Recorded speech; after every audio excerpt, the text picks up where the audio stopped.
Well, guys, have you seen my exam? How are you finding it?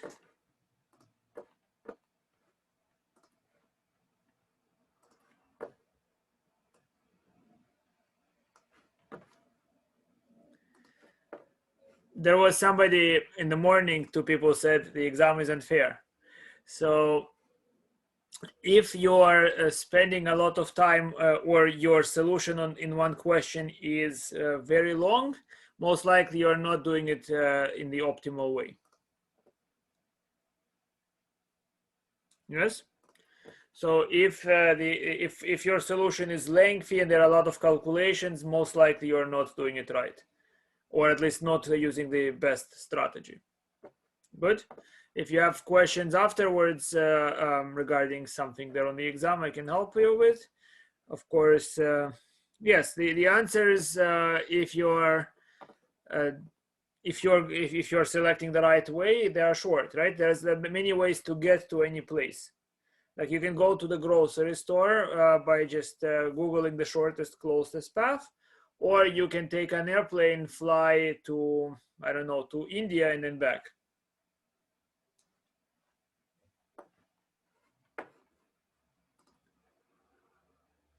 Yes, you can send it back via email. Good. Most of your worries should be about the final. I haven't yet even seen the exam, and you're wondering when I'll grade it. Doesn't matter, guys. It's all one package, right? The semester will come to an end. You'll get the grade. More important, will you get knowledge with the grade? And that worries me much worse. The final is timed, and it will be about 2 hours. All right, guys, let's recall what has been done. I believe I did it with you in the last lecture. We began talking about implicit differentiation.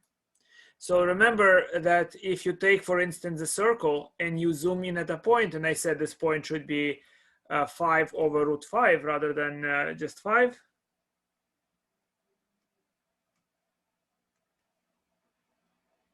Root 2.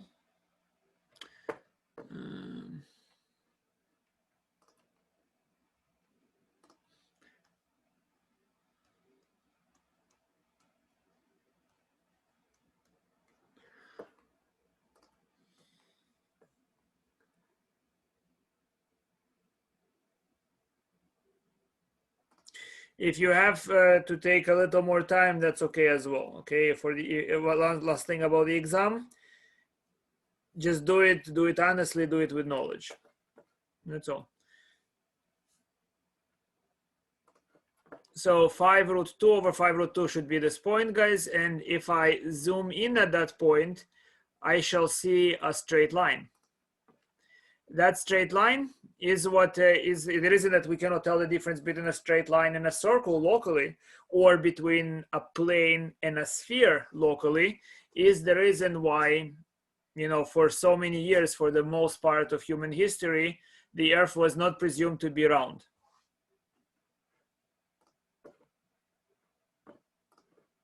So how do I figure out the slope of the tangent line at this point? How do I figure the inclination here?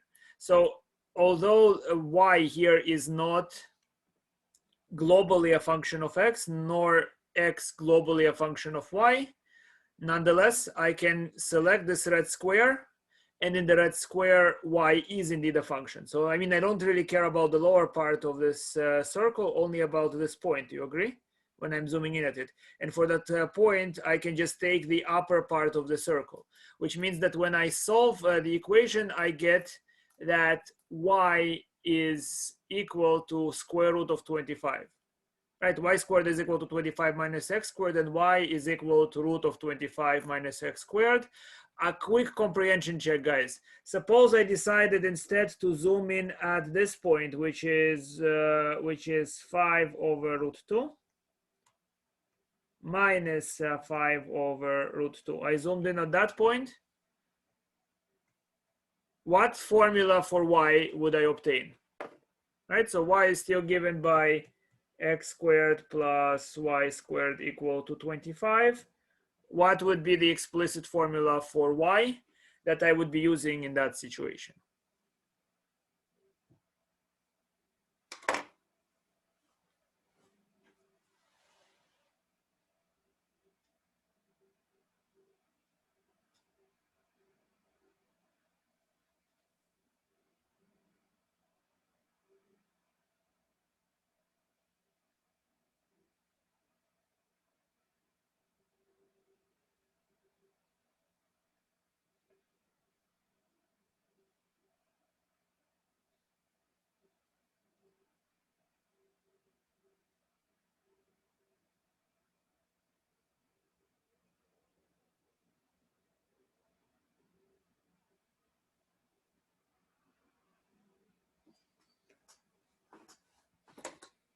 Question clear, guys? The answer should be immediate.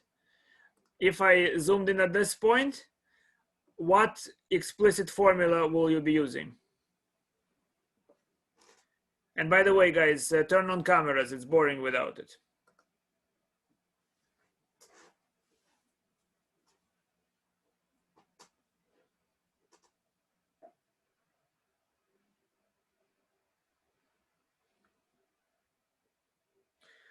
Good, thank you, John.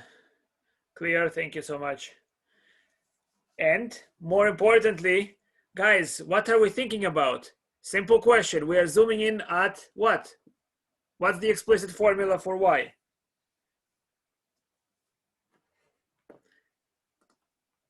Exactly.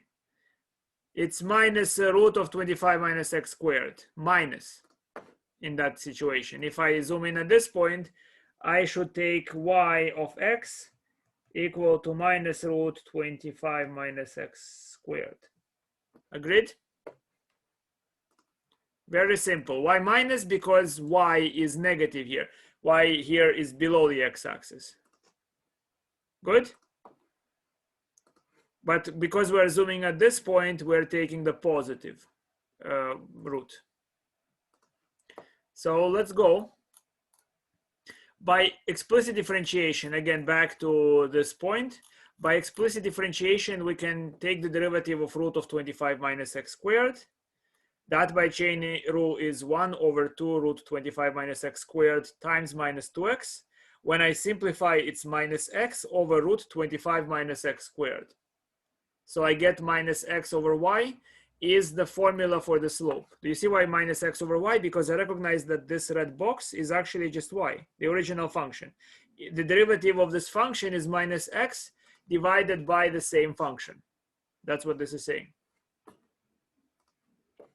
So then if I take the derivative, it should not be at 5 and 5 here. It should be at 5 over root 2 over 5 over root 2. I made a mistake here. So it should be 5 over root 2. The minus here divided by 5 over root 2.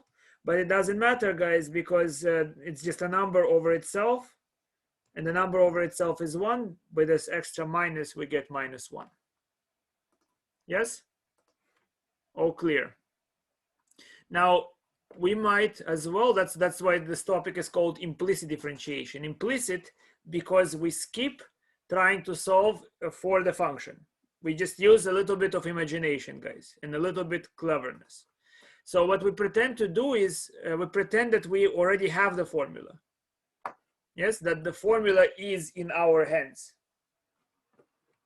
But our eyesight is not perfect, so we don't see it. So when I say y, I mean some expression in terms of x. We actually know what that expression is from before. So how do I take the derivative of this equation?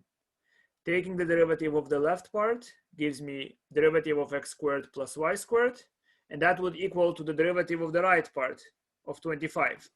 You understand? If I do the same thing to both sides of the equation, I am not changing the equal sign.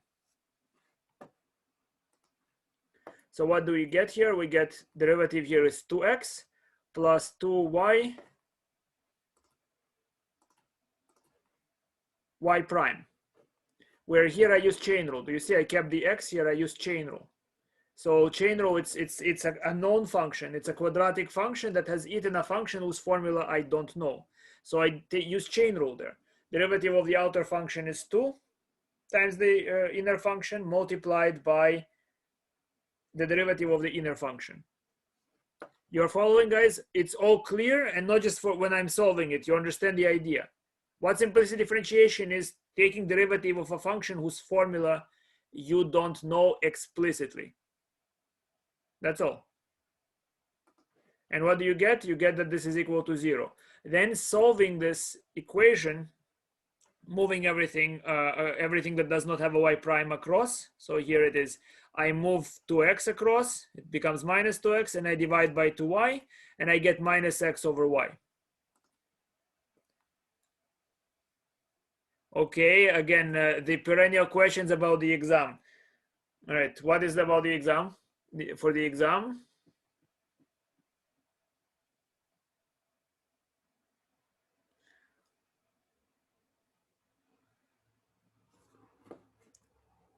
All right, I guess no exam. For the exam, you should know what you're doing. That's my best advice. And the result is minus x over y, guys. Do you see? Minus 2x over 2y, it becomes minus x over y. Exactly the same formula that was obtained before. It just, I did not figure out this quotient. And then of course, when I plug in, rather than 5, when you plug in 5 over root 2, you get that the slope is minus 1. Good? All clear, guys? Now your turn. So suppose you get this equation. Do you see it on the bottom of my screen? Y squared plus 4x squared equal to 4xy. I might have even done this equation last class. I don't remember on Tuesday whether I touched it or not. This equation, guys, I want you to tell me an equation of the tangent line through the point 1, 2. So here is a formula. Or to be precise, there is an equation. I want you to tell me the equation of the tangent line going through the point 1, 2.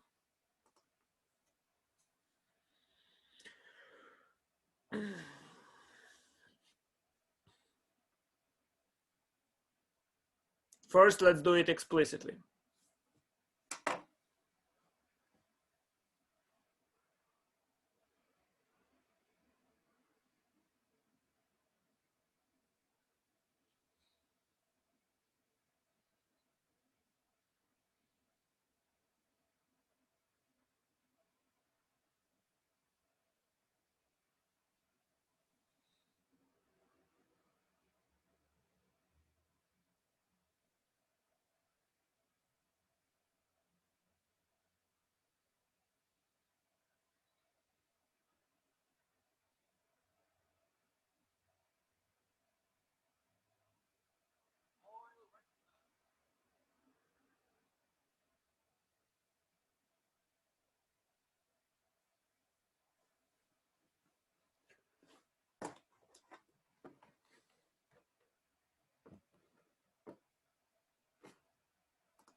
All right. First answer.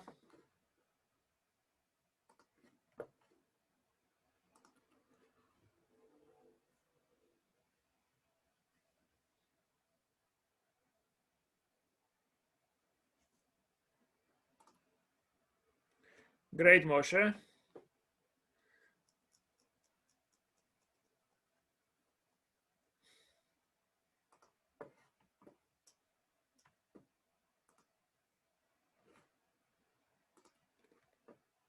Thank you, Alessandra.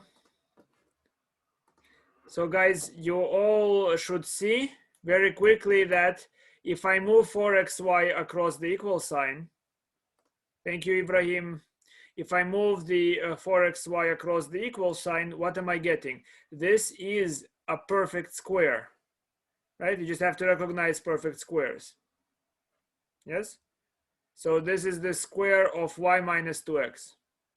And on the other side, it's equal to 0. The only way y minus 2x squared is equal to 0 is if y, to begin with, had to be 2x.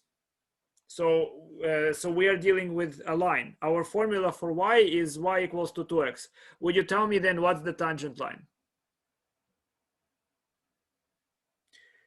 The equation is y equals to 2x. What's the tangent line through the point 1, 2? Safa, that's the slope.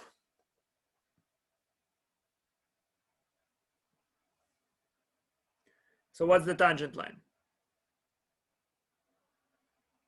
Yeah, guys, when you're zooming in on a curve, when you're saying what's the tangent line, it's the derivative formula. It is just the you're gonna, what line are you going to see if you're zooming on a line? My apologies, right? You're going to see that same line. Good. So I don't even need to bother with the point 1, 2 or do anything. It's already, the formula is already given to me. The answer is y equals to 2x.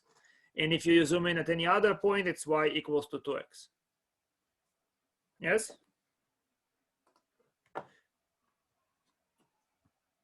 Just a quick comprehension check. I want to see something, guys. Suppose I found that the derivative of the function is equal to 7. Please tell me to the best of your ability what is f of x.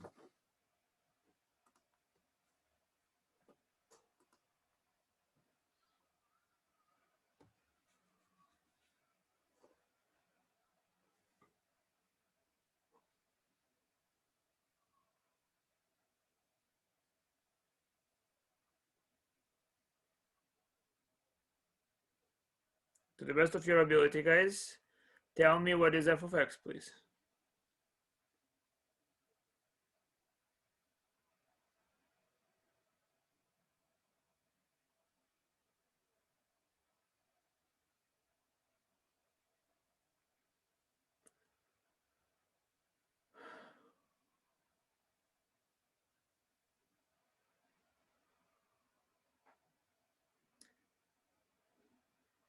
Okay, I'm still waiting.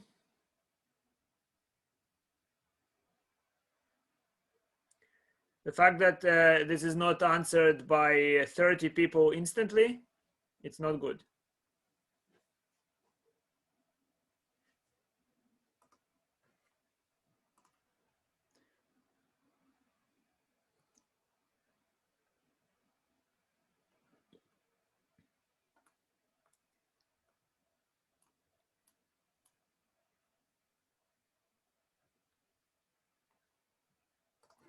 So the answer is 7x plus a constant. The constant I cannot determine because I can take the curve, lift it up or down, and that will not change the slope. Guys, why is it so very obvious, or should be very obvious?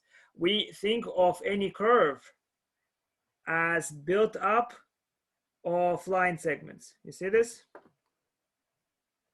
We think of this as built up of tiny line segments. This is supposed to be the tiny line segments. So if I look somewhere else,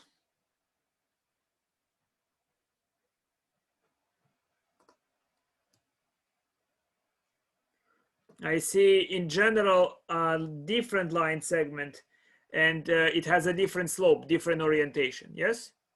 So if the derivative is not determined or by the position of x, is the same for all x, let's see, derivative for any x is 7. It means that the line segments are all aligned. You understand? They're all aligned. So what is a curve? A curve is a chain of line segments. What is a line? It's a chain of aligned line segments. Do you understand that? So they go like this. Right, so this is a generic curve. You can think of it like this. So you see here is one line segment, here is another line segment. They are not aligned. If the slope is the same everywhere, they are aligned. They produce one line, and then geometrically shift it up, shift it down. That's the plus constant, because shifting the curve up or down will not change the orientation of the lines. Do you understand? So that's why geometrically it's right away obvious that it has to be equal to 7x plus c, this function. It will be very important very soon.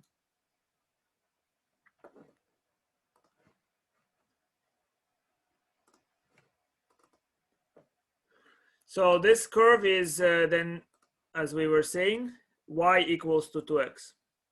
Now we can carry this calculation implicitly. Would you please solve for the same problem but using implicit differentiation? You understand what I'm saying, guys, right? In other words, you skip figuring out a formula for y and still somehow figure out the solution. In other words, you find the equation of a tangent line.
All right, so yes, so of course should be the same. Here is that solution, guys. What is the derivative of y squared plus 4x squared? It is 2y prime plus 8x. The derivative on the other side is 4y plus 4xy prime. I group together the y primes on one side, and I group on the right side, I move everything that does not have y prime. So I take 4y minus 8x. I take 2y minus 4x. You see this? I factor out a y prime, divide, and what do I get? 4y minus 8x over 2y minus 4x. The ratio, you can see that numerator is twice the denominator. So the ratio is in fact 2. Yes? Ratio is 2, and we are done with this problem. Now suppose, guys, this were your function. So this is your equation. X cubed plus y cubed equal to 6xy. And I asked to find an equation of the tangent line through the point 3, 3. What would you do?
All right, very nice. I begin to see two answers.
All right, just pretty good. All right, guys, this one we'll do together. You will have plenty of others to work with. And today we're going to do a competition. We'll see how long it will take you to do it. I will run the race against you. See how fast I solve it, and then see if you can beat me. So first, you might try to solve it explicitly, guys. But if you do, you will realize it's a cubic equation. And the solution to the cubic equation is very difficult to attain. It's not an easy formula to derive. It took me first time when I derived the cubic equation, took me an hour, sometimes longer. Now I can do it maybe in 5 minutes. But quadratic I can do in a few moments. Right? But it took me a long time. With quadratic, I mean, at first I remember doing the derivation several times, and usually it took me an hour to figure out a long time ago when I was learning it. So even if you figure it out, look how ugly is the formula that you will obtain. It has cube roots and within it square roots and a bunch of powers of x. So it is already, it's a fairly simple looking equation, and the solution is gigantic and ugly. Yes? So this method is definitely not nice. Even if you obtain the formula can be very complicated. But if we apply implicit differentiation, that can work better. Look at it. Take the derivative of each side. Presuming that you have, instead of y, you have a formula, something like this, but you don't see the formula. So what's the derivative of this left side? It's 3x squared plus 3y squared y prime. Yes? And that's equal to 6y plus 6xy prime. That's product rule. So before I continue, guys, everybody understands everybody understands the idea of solving this problem, yes? Do you understand that step? Please write Y if you understood that step, and if not, ask me questions. It's a very difficult topic here.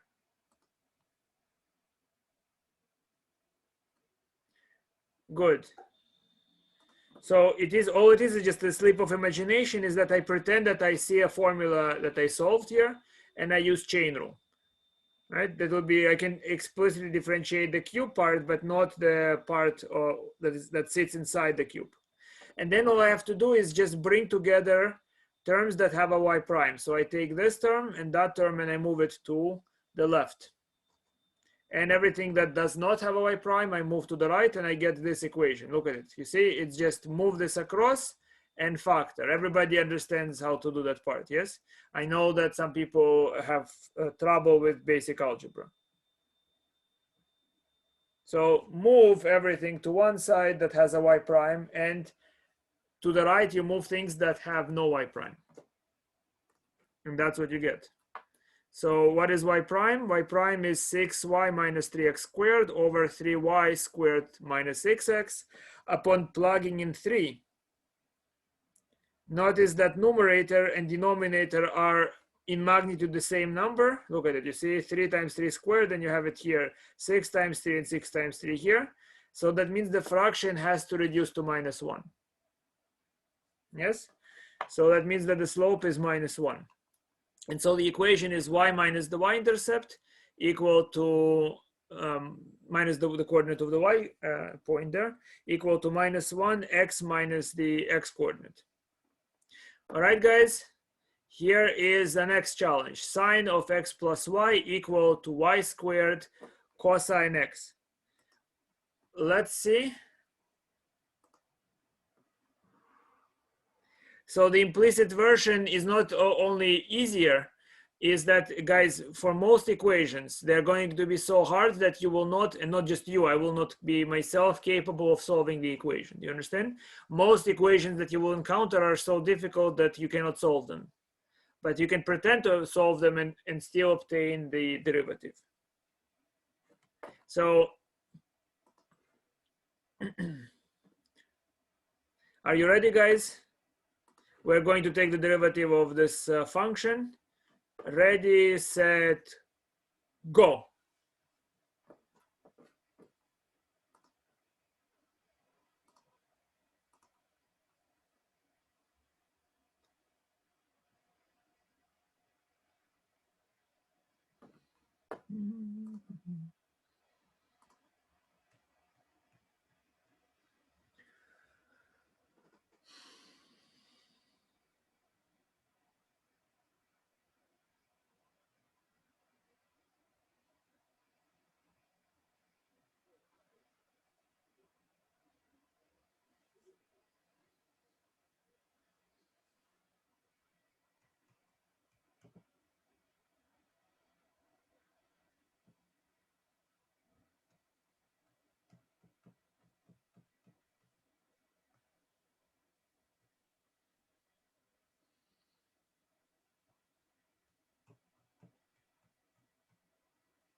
Done.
See.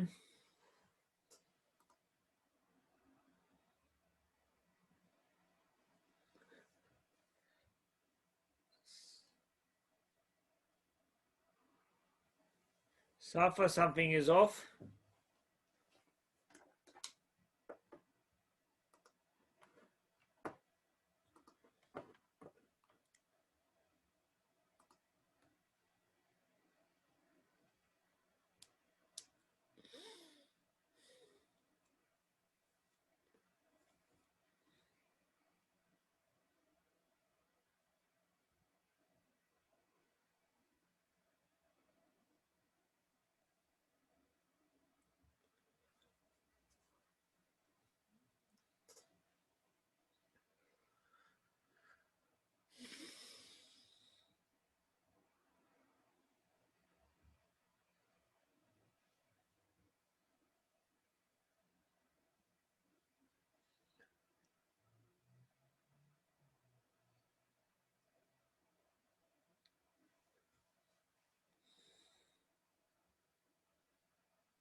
Okay, see what else we have here.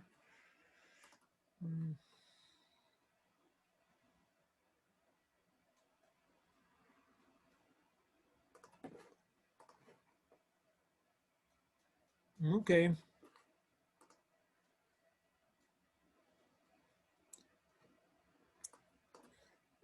Numerator and denominator have some addition, Safa.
Yes, it's okay. We will do that, Jeffrey.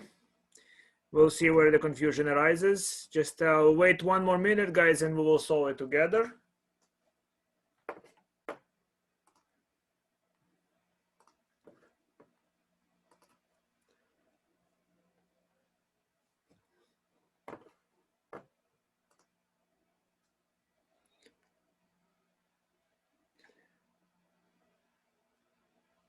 There is y squared missing, John.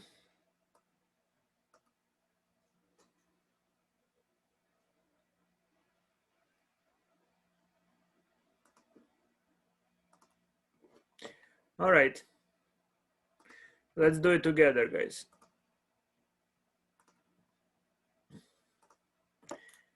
Here is the first step, right? We can, it's a very difficult equation, so we're not even going to attempt to solve explicitly.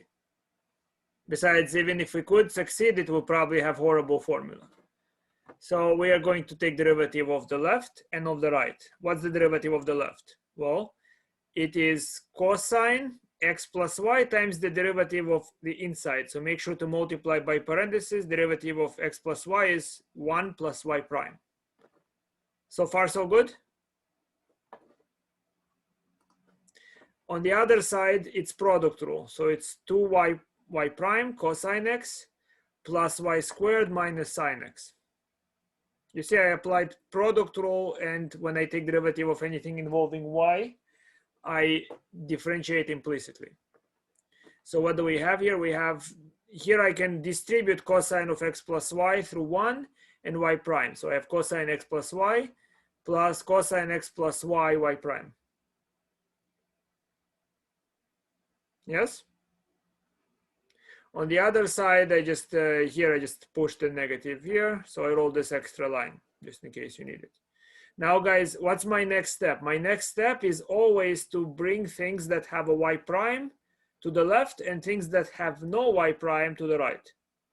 So I carry this piece across the equal sign and I carry this piece across the equal sign. And then I can factor out y prime. Look at it. It's cosine x plus y, factor the y prime, minus 2y cosine x, you factor the y prime here. Yes? And that's equal to what was remaining before. It's minus y squared sine x minus cosine xy. This is the other side. And then all that's left to do is divide both sides by cosine x plus y minus 2y cosine x. So you can see that you can do that. Yes? Good? It's a bit annoying, guys. There is a lot of algebra that if you're bored with it, you can easily make mistakes, but make sure you know that basic algebra. It's just like moving things across, you know, that thing is, this is also a good practice for those skills. Now, guys, it's your turn. Are you ready for the competition? Okay, we're going to solve a bunch of questions and let's see how fast we can do that. Ready? You want me to give you a head start? I'm going to close my eyes and scroll down. Okay. Okay, here. Yes.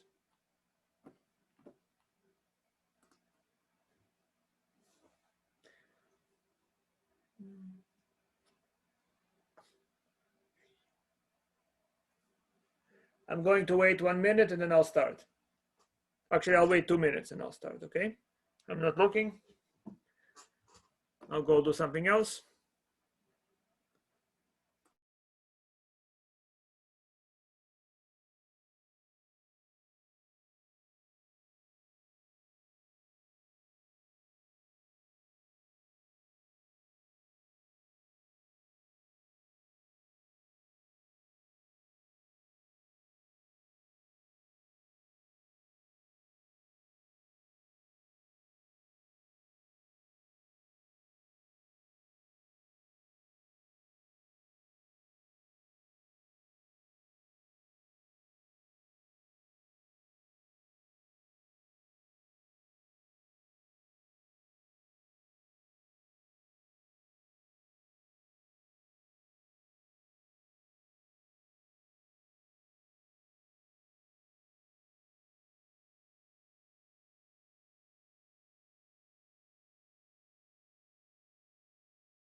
Oh, you already, some of you got to B. Pretty cool. Pretty cool. All right, guys. I have to catch up to you, huh? All right, so let's say A, it's y prime.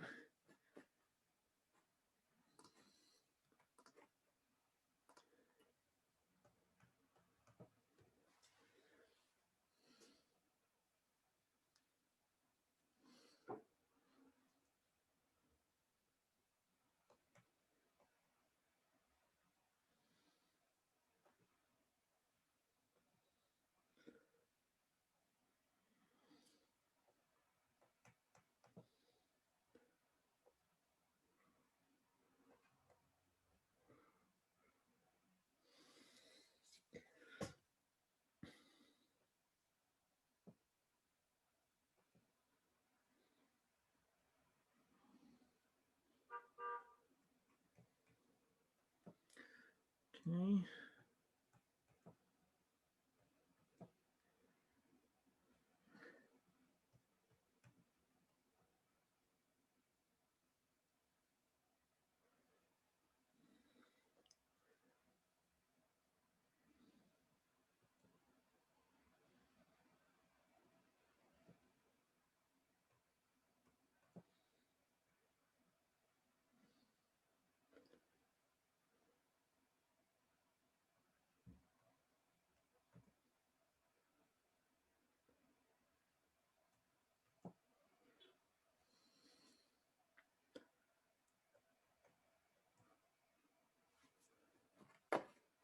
So, oh, Safa is pushing to C. Um,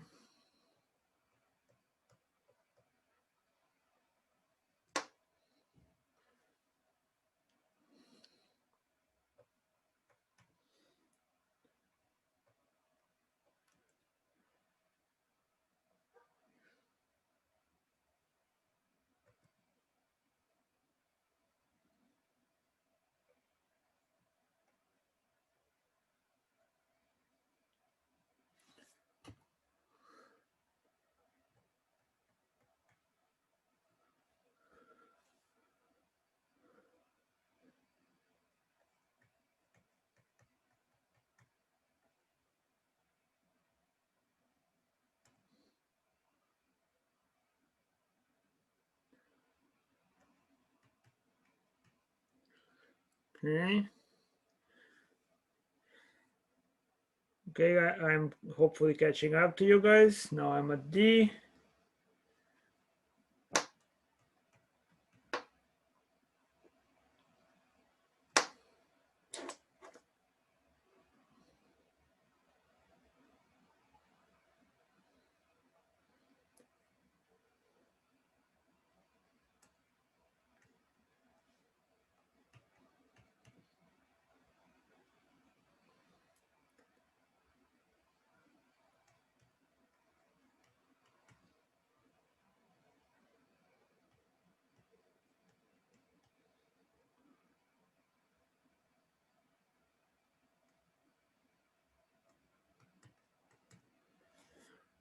Okay, I did D.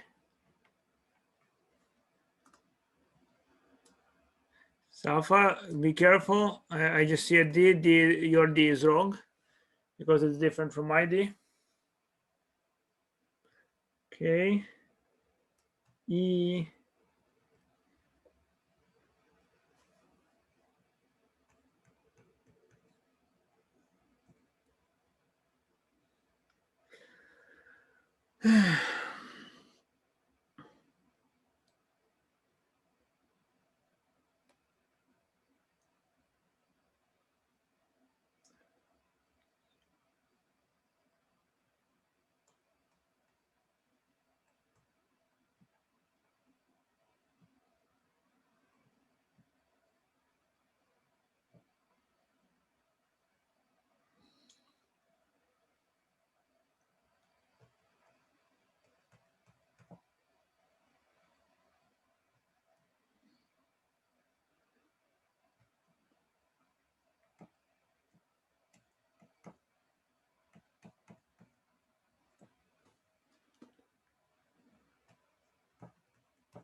Okay, D, E, and F.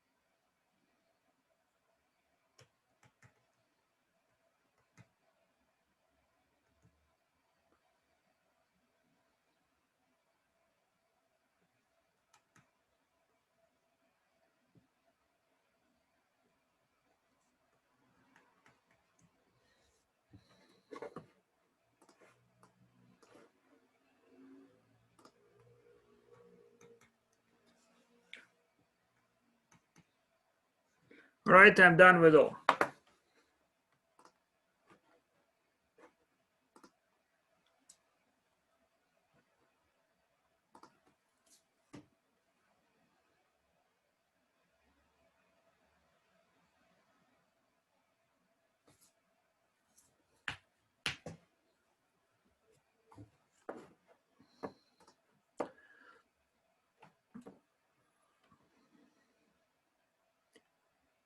All right, let's examine it together, guys. Where are you stuck? Have you been able to do number one?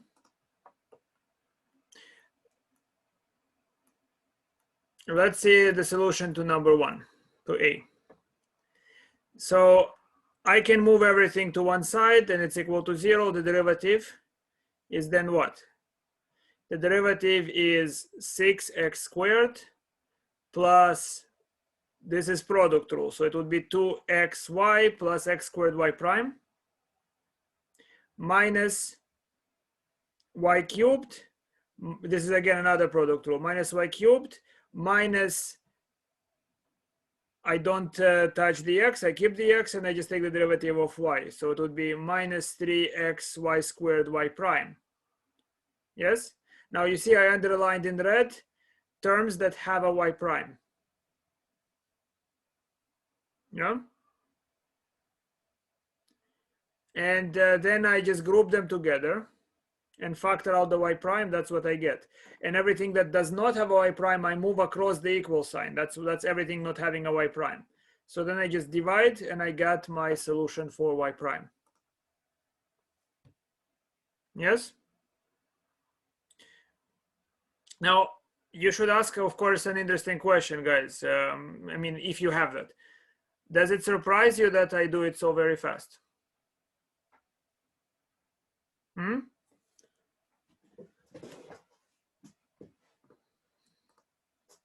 Why doesn't it surprise you? You are with such high opinion about my abilities?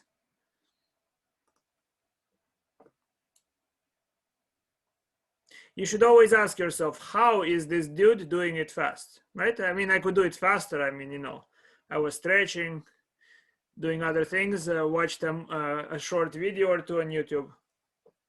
Why am I doing it so fast?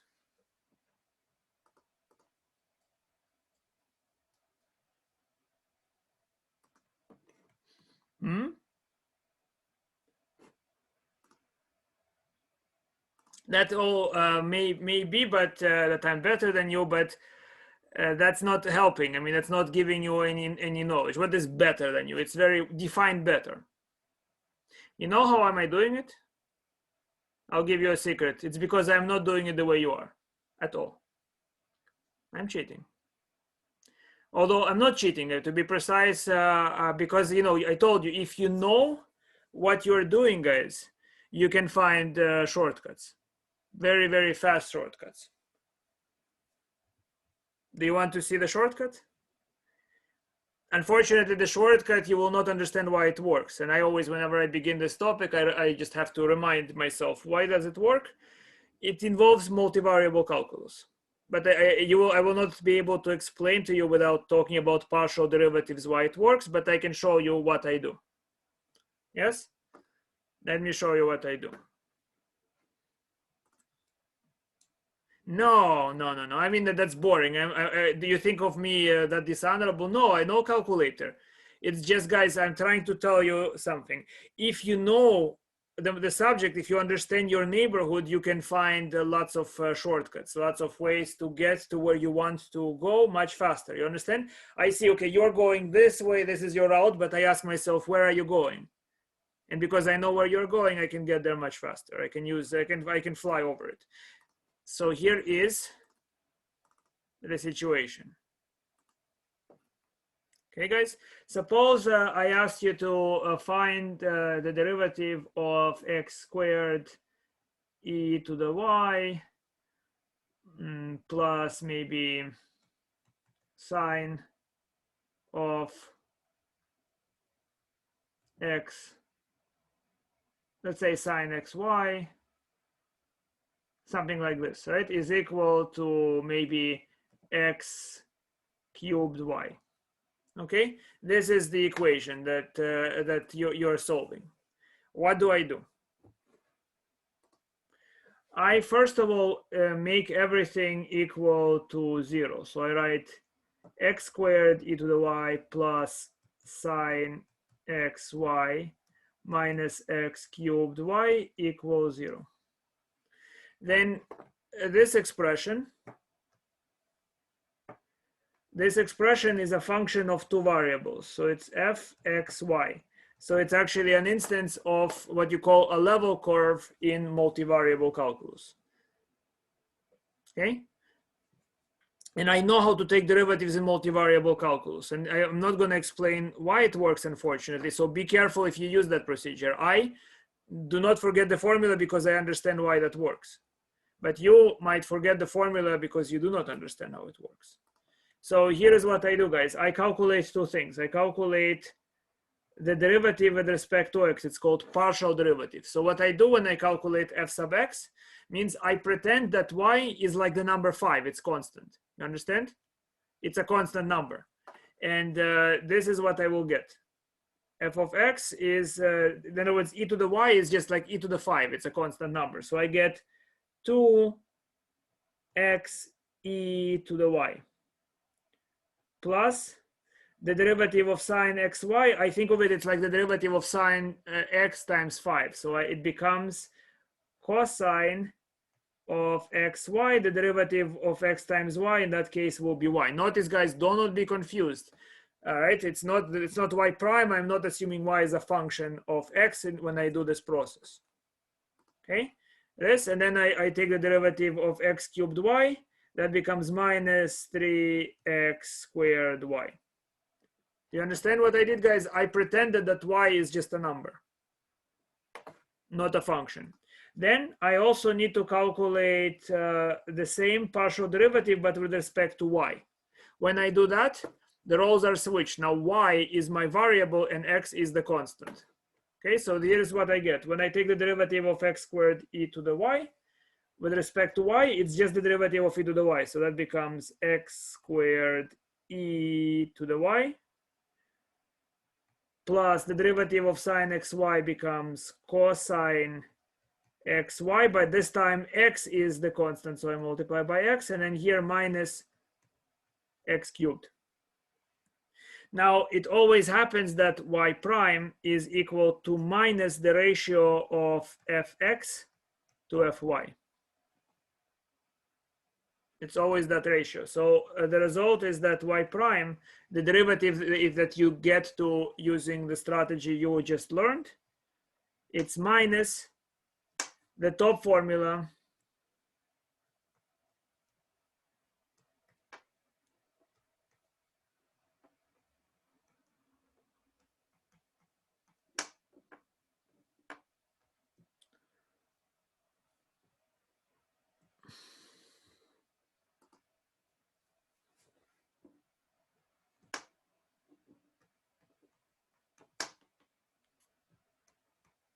divided by the bottom formula.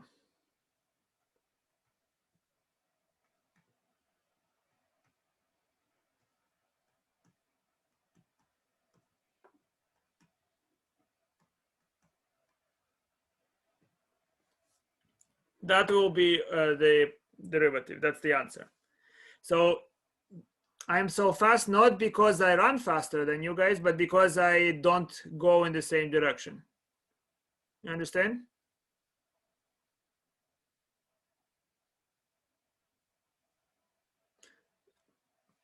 Would you like to try to use this process? Again, guys, it's dangerous that I show it to you because you do not understand why that works. I hope that you understand why the way you are supposed to solve it works. But do you want to try this? You can use this process, for instance, if you're out of time and you need to get a quick derivative, you can use that. And you can use that to check your work. Do you want to try a question like this? So here, guys, see if you can understand it. So here is, let's say, x times tangent of x minus y. Let me make it easier for you, actually, so that you don't have to suffer. It's still always very possible to get still it's involved, but much less involved than the process you're using. So let's say x tangent y minus y tangent x is equal to xy. Okay, I want you to find y prime using the new procedure, and the new procedure is minus the partial with respect to x divided by partial with respect to y. You just have to first of all identify what is f. What is, you should always set it f of xy equal to 0. So f of xy is the expression involving x's and y's. It's all what you have on the left. So first of all, what is f of xy, guys? What is f of xy for this situation? Please type in the comments. If this is the expression, f of xy would be what?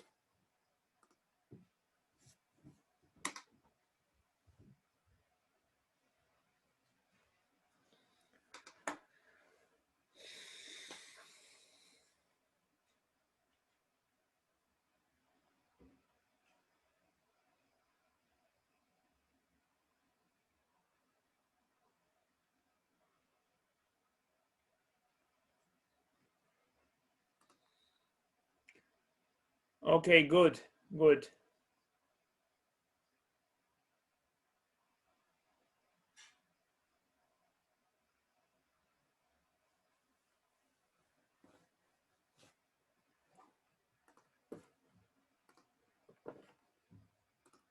So the answer is, of course, you move everything to one side. So that is x tangent y minus y tangent x minus xy equal to 0. Okay.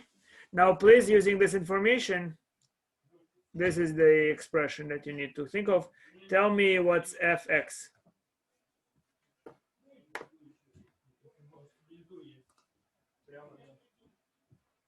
Okay, Safa. That's good. That's good, Safa. What's f of x, guys?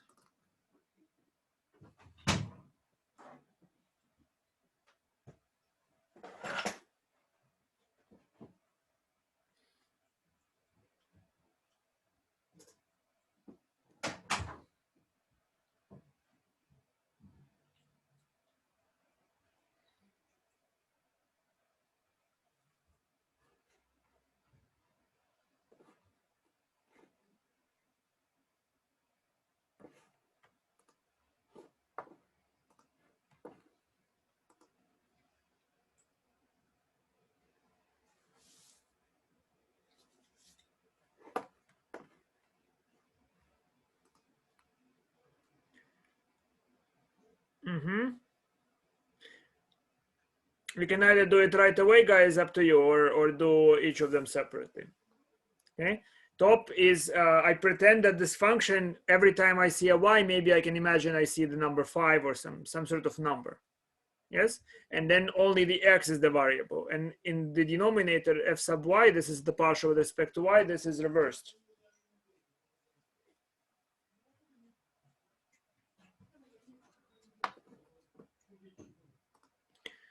So the derivative with respect to x, look at it, guys. Tangent of y is just tangent of a constant. So it's like x times a number. So the derivative is tangent y. The derivative here, on the other hand, is minus y secant squared x. And the derivative here is just minus y. And then the derivative with respect to y is, the derivative with respect to y is the same expression. But here I have x secant squared y, because y is the variable now, minus tangent x minus x. They all get the same result. And so y prime is minus, in the numerator I write tangent y minus y secant squared x minus y divided by x secant squared y minus tangent x minus x. Good? You understand how to do that, guys? This is something you can use if you need to check your work or you need to solve the equation very rapidly.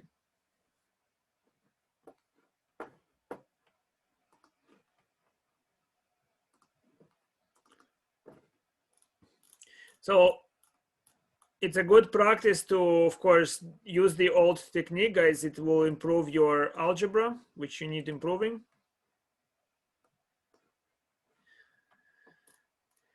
And you can use that to check your work. Here I gave you lots of examples where I do that.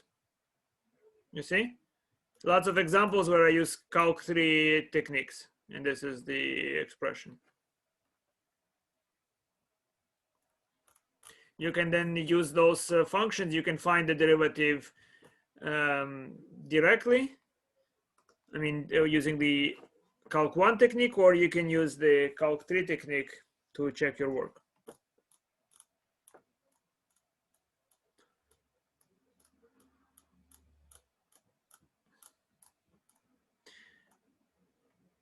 All right, guys, could you please tell me, do this problem? Let's say, what would you say about this problem? dy dx is what I want you to find, where the expression is x squared minus 2xy plus y squared equal to minus 10. Well, so let's see, what would you say now?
Okay.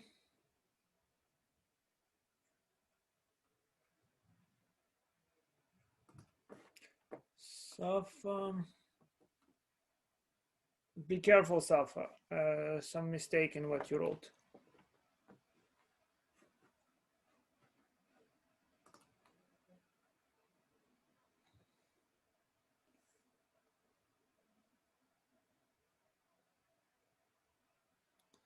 You see, in the numerator, Safa, there should not be y squared. Y squared is just 5 squared. Like it's a constant. Its derivative is 0. And in the denominator, there should not be x squared.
What's going on, guys?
All right, all right.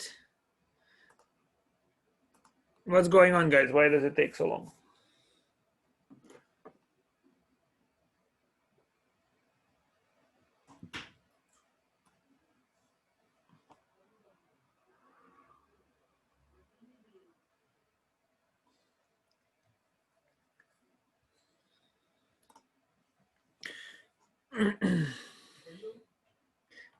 So we can do it directly or indirectly.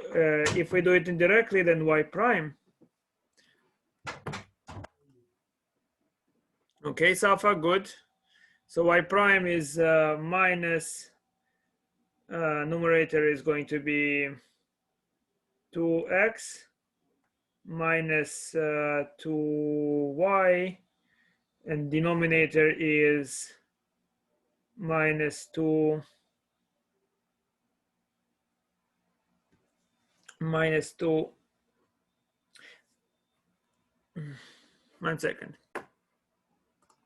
So y prime is minus derivative is 2x minus 2y. The bottom is minus 2x plus 2y. Yeah, which of course simplifies to, there's a minus and a minus, it simplifies to 1. Yes, so the answer is y prime is equal to 1. Everybody understands? Y prime is equal to 1.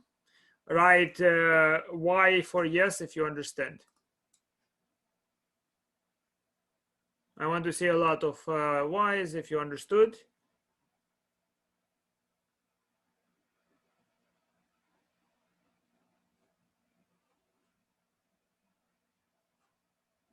I mean, you can do it slower if you prefer, right? It would be what? Slower, it would be 2x minus 2y minus 2x y prime plus 2y y prime equal to 0. And so for y prime this way. Yes? And if you solve for y prime, what do you get? You get 1. So there should be lots of y's if you understood what I said.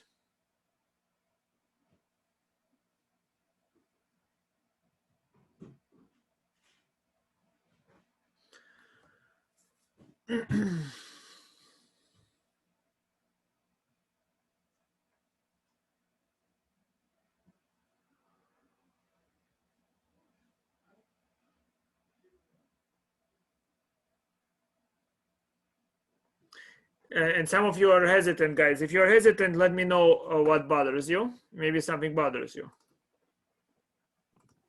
Professor, can you please explain why y squared disappears in x squared? Why does this square disappear? Okay, you want Yeah. Let's clean it.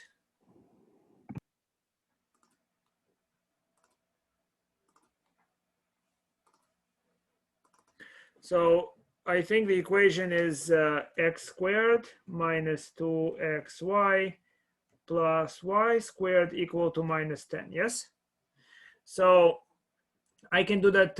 I can do that using that formula that it's a black box. I just told you it's working, right? Or you can do it by the technique we figured out. So this would be 2x minus 2y minus 2xy prime. You see, I use product rule here because y is really, if I solve that, would be a function of x plus 2y prime equal to 0. So far, good. I took the derivative of x with respect to x, everything here. And x squared derivative with respect to x is 2x. Derivative of 2xy, there is no y, there is a function there. Yes? I just do not know this formula for that function, but there is a function there, yes? So we have that expression, and then what do I do next? I see that I have the y primes here, yes? And then I isolate everything across the parentheses, so I have something like 2y minus 2x y prime. I just factor the y prime out of this expression and put the 2y first, is equal to 2y minus 2x. Do you see that? And so once I divide, I have y prime is equal to 1. Is that all good now? Yes, and can you do it your way, the Calc 3 way? Yes. In Calc 3 way, you can move the 10 across. So this would be x squared minus 2xy plus y squared plus 10 equal to 0. That's my function, yes? That's my function fxy.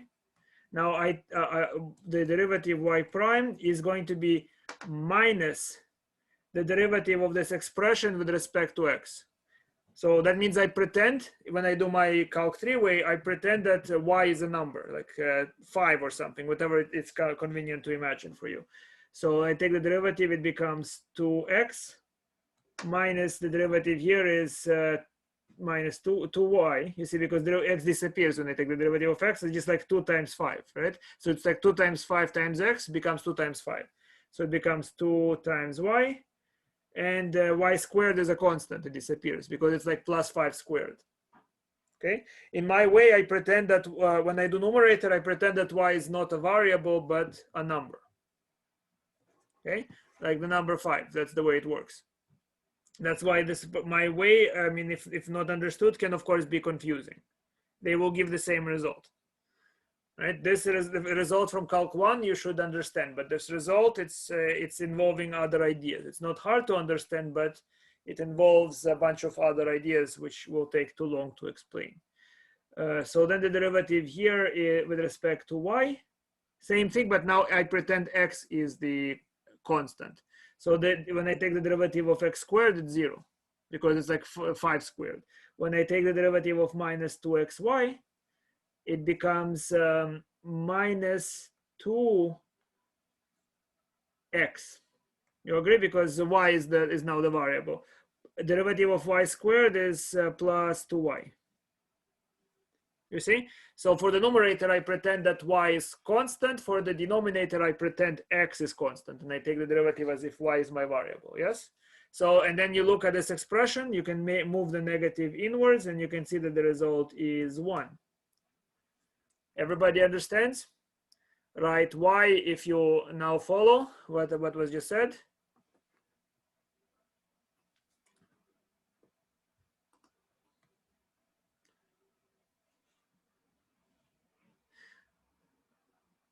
Well, there should be, if people understand, hopefully more than 10 people, guys. There are 27 people in the class. There used to be 32 or 31, but some of them disappeared.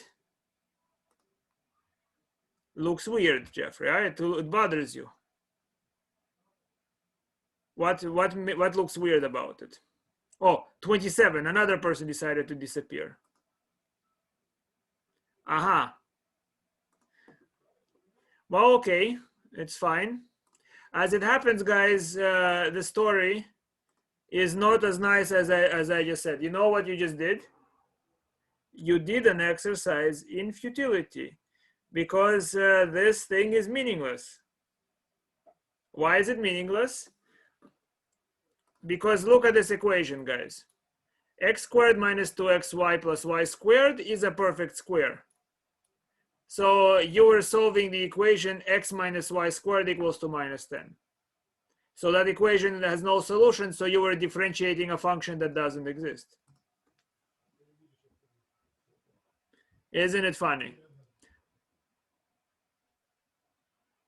Well, to be truthful, yes, to be truthful,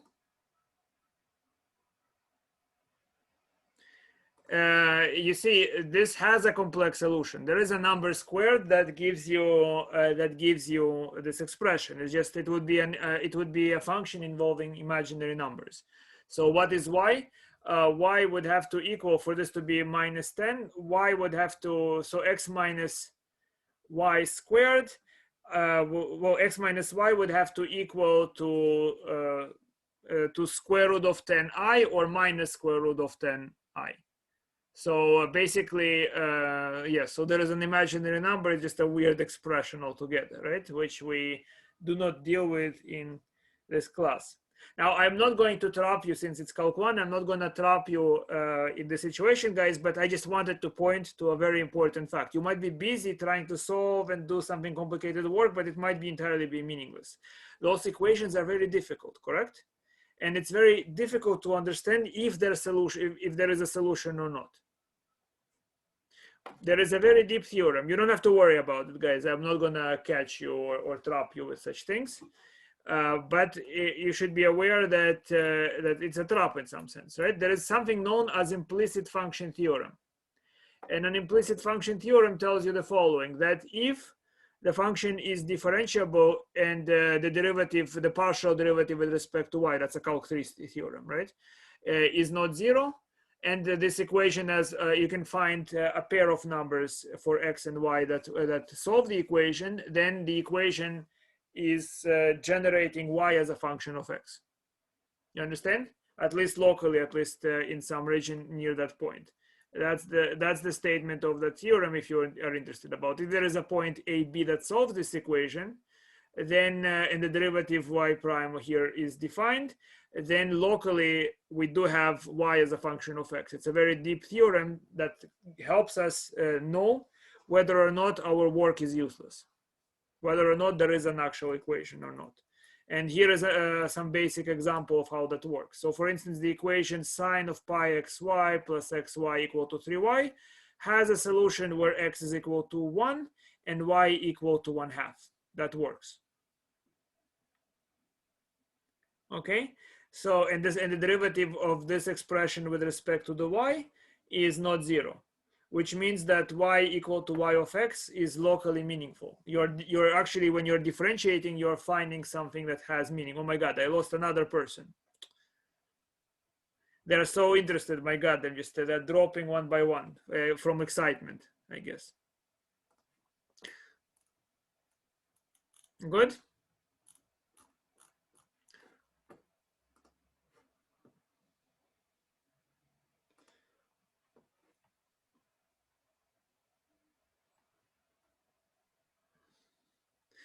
All right, guys, so then we have to talk about derivatives of inverse functions. That's the next topic.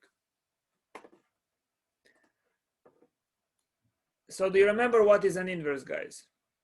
So what's the inverse of 3x plus 6? This means an operation that undoes what happened to x. It's like the undo operation. So when I write something and I press undo, I'm applying the inverse function. So how can you solve for the inverse function here? So you can see that that if I subtract 6 from f of x and divide by 3, f of x minus 6 over 3 will give me back my x, right? So f of x processed with inside of the expression minus 6 over 3 will be the inverse. So x minus 6 over 3 is an inverse operation. They cancel each other out. Do you understand?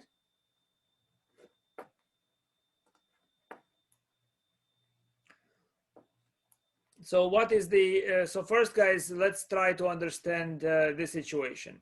So we have a soda machine and an inverse operation is the undo operation, right? So for instance, for this soda machine, if I press 1, I get Coca-Cola. If I press 2, I get Pepsi. If I press 3, I get a bottle of water, and 4, I get Sprite. So from a mathematical point of view, the function transforms 1 to Coca-Cola, 2 to Pepsi, 3 to water, and 4 to Sprite. The operation of undo, guys, so the function is, you can imagine it's actually morphing the number into a can or into the bottle, yes? Now the inverse operation will do what? It will take in Coca-Cola and produce the number 1.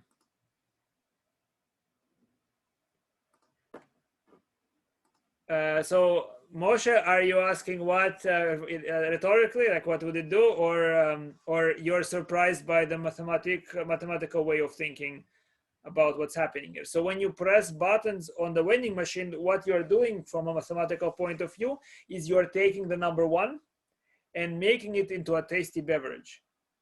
If of course you love Coca-Cola as I do.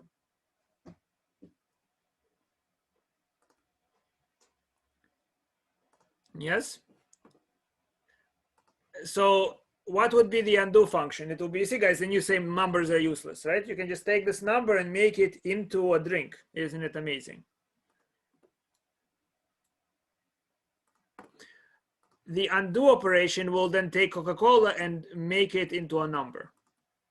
You understand? The inverse operation is just in reverse. If the input is Coca-Cola, it should produce 1. If the input is Pepsi, it should produce 2. Here is the situation. You see, it's in reverse. You see, I wrote it domain and range. 1 is transferred to Coca-Cola, Coca-Cola to 1. Do you see? So if I run the machines one after the other, the result is a useless machine. Nothing happens. Do you see why it's a useless machine? Because 1 is transformed and then the transformation is transformed back. So I am exactly where I started with, what I started with. So 2 to Pepsi, then Pepsi to 2. That's the undo operation. The range becomes the domain exactly of the undo operation. You see, so the inverse operation is a function from the range to the domain. That is the undo operation. Not every function has an undo operation. So for instance, this vending machine does not have an undo operation because here 1 is transferred to Coca-Cola and 2 is transformed into Coca-Cola. So because of that, the second machine, you can see that there is ambiguity. If you feed the input C, it's not clear what the inverse should do. Should it produce the number 1 or should it produce the number 2? So it's impossible to define the undo operation in that situation. We're together, we're understanding what's happening. Yes, guys, so the inverse is just an undo operation. Good?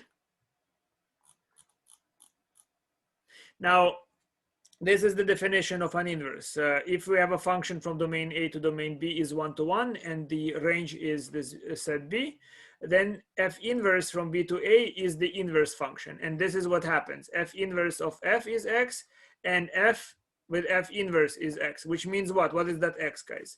It means that if you apply those functions in a sequence one after the other, you get what you started with.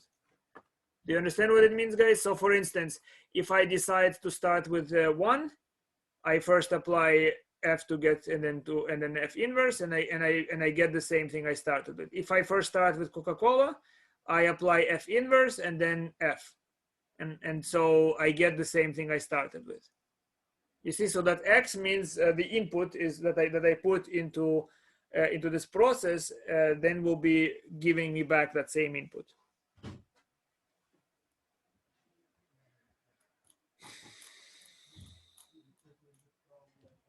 So what's the reason for the -1 here? So you should all notice, guys, that f inverse of x is not the same as 1 over f of x.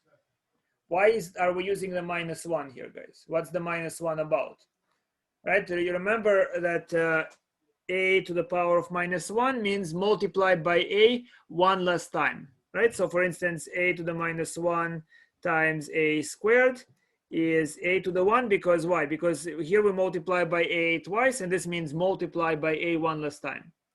So that's why a to the -1 is 1 over a.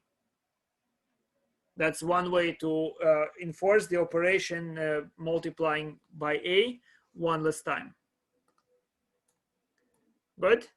Now here is what happens, guys. Let's just do a brief comparison between one function. Let's say we take a very simple function. The function is f of x equal to x plus 2. Okay, and the composition, right? So first of all, f to the power of 0, f0x, it means apply f 0 times to x, which means, of course, you get what you began with. You say don't, that means to the 0, don't apply the function. 1 means apply the function once. So apply it once to the input, it's x plus 2. F of 2, apply the function twice. So what does it mean? It means it's f composed with f. So it means first take the input, apply it to x, and then the result is x plus 2. Apply the function again to x plus 2. What is it doing? It's adding 2 to whatever is the input. So here we have a number, we have a number plus 2. Then we take this, we have that new number plus 2. Altogether, it's x twice the number, 2 times 2, x plus 4. Similarly, if you do that 3 times, you will add 2 to this function, to the input 3 times. If you do it 5, you add 2 to the input 5 times. And in general, f to the n means that you apply f n times. So far, this, guys, what I'm saying is not bewildering. It's all clear? You understand? It should be clear, but I'm not sure if it is. You apply this function. Let's say basically what is f to the 5 means you apply, you take the input, apply the function, and then the result, apply the function again to it, and then again and again and again until you did it 5 times. So what do you observe? You observe a similar property that is very similar to the exponent rule we learned about. The composition fn with fm is just going to be fn plus m. You see that, guys? Function composition behaves like exponential. It has the same as the exponential law. Jeffrey, x plus 2 squared, that's, you see, there is of course this confusion. So you see, when you say sine squared x, this is interpreted as sine x squared. That's just a bad notation, because what it should have been interpreted, it should have been interpreted as sine of sine x. It should have been interpreted this way, although it is not. Okay, so for instance, if I have f of x equal to x plus 2, let's say, what is f 2 of 1? That means what? That means f of 1, which is what? Which is f. What is done to 1? It's added 1 to it. So it's 1 plus 2. So that's f of 3. What is that? This is 3 plus 2, which is 5. That's what it means to apply the function twice. It's composition, you see? So sometimes, to avoid ambiguity, you write this, because there are sometimes confusing notations. Yes? Well, I think you're itching. You're so eager about it, so I think you're itching to go home. You may, guys. By the way, before you do, I just wondering, guys, how many of you are aware of Baron Munchausen? Right? I just found something very surprising, that people don't know who is Baron Munchausen. I mean, surely you do.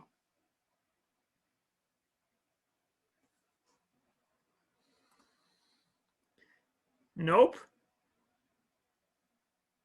So Nicole, totally, you know who is Baron Munchausen, yes?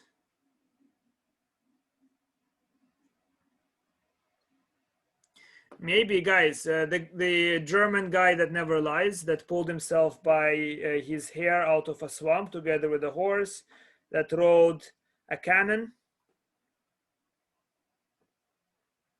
No?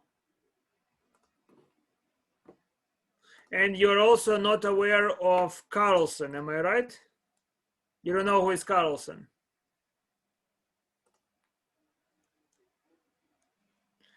Yes, Carlson, let me just show you what is Carlson. Carlson is this middle-aged man or a man of an optimal age with a propeller. And what he does, he flies into bedrooms of children. It's a very nice children's story. I should show you what is Carlson, okay? Before you leave, I'll stop. Well, maybe I will keep recording. Just let me show you who is Carlson. Yes, and lives on the rooftop, of course. Who could forget that he lives on the rooftop? It's just amazing, guys, what you're not aware of. Carlson.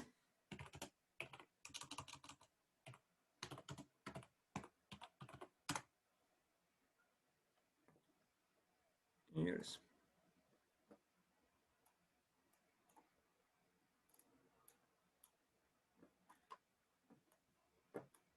So here is Carlson. It's a Swedish. It's a Swedish book, guys, by Astrid Lindgren, which apparently you don't know. So you see what he does? He comes to the window, takes the child, and flies away with it.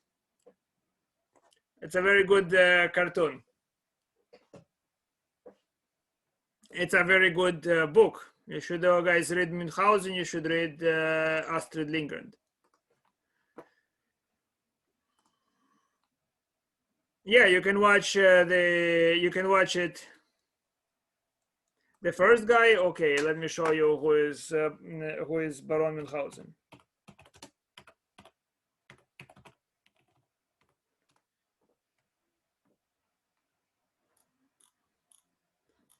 They flooded with some English or American video, but here is Baron Münchhausen. Here is where he's pulling himself by his hair out of the swamp. It's like what an 18th century baron, German baron, and here is where he's flying on a cannon shot.